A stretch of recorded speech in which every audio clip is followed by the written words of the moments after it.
الذي خلقني فهو يهدين والذي هو يطعمني ويسقين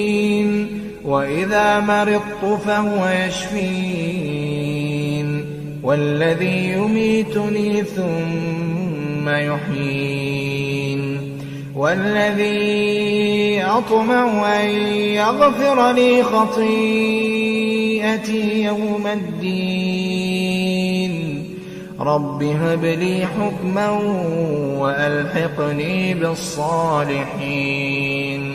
واجعل لي لسان صدق في الآخرين واجعلني من